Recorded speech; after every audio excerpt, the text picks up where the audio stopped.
வலியற்ற varicose vein சிகிச்சை எளிய 30 நிமிட செயல்முறை 7209487335. திரு அண்ணாமலை அவர்கள் இந்த தேர்தலிலே அனைத்து இந்திய அண்ணா திராவிட முன்னேற்ற கழகம் போட்டிட்டிருந்தால் 3வது இடம் 4வது இடம் வந்திருக்கும் என்று ஒரு கருத்தை தெரிவித்திருக்கின்றார். அவர் மெத்த படித்தவர், மிகப்பெரிய அரசியல் ஞானி. அவருடைய கணிப்பு அப்படி இருந்திருக்கின்றது.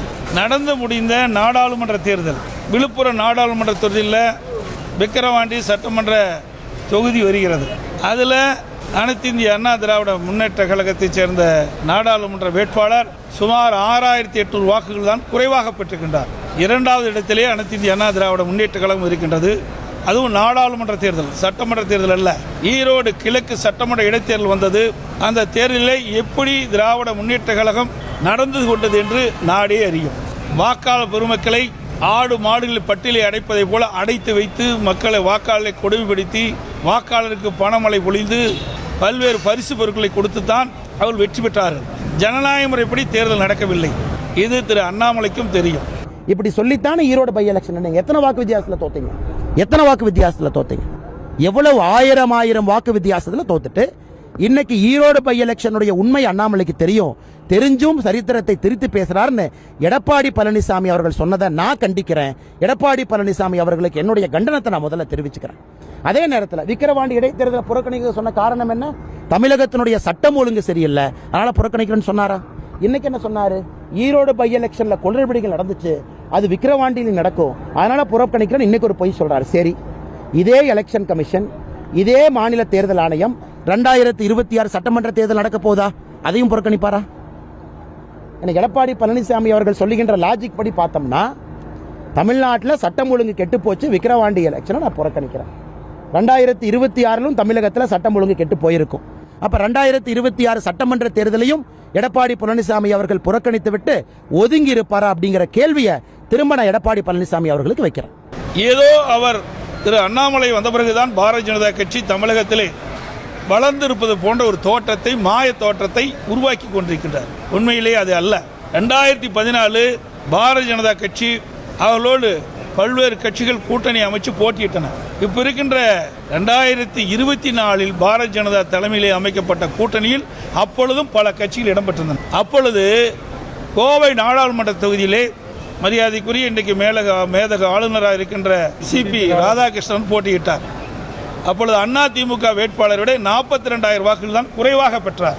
இப்பொழுது 2024 நாடாளுமன்ற தேர்தலிலே, கோவை நாடாளுமன்ற தேர்தலிலே பாரதிய ஜனதா கட்சியின் சார்பாக திரு அண்ணாமலை போட்டியிட்டார்.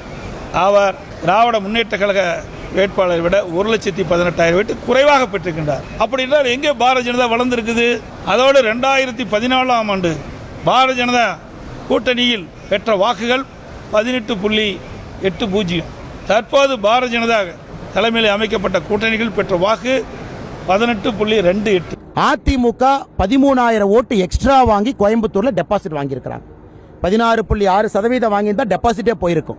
17% வாங்கி தப்பிச்சுக்கிட்டாங்க. இன்னைக்கு வீரவசனம் கோயம்புத்தூர் விமான நிலையத்தில் பத்திரிகையாளர்கிட்ட வீரவசனம் பேசிட்டு இருக்கார்.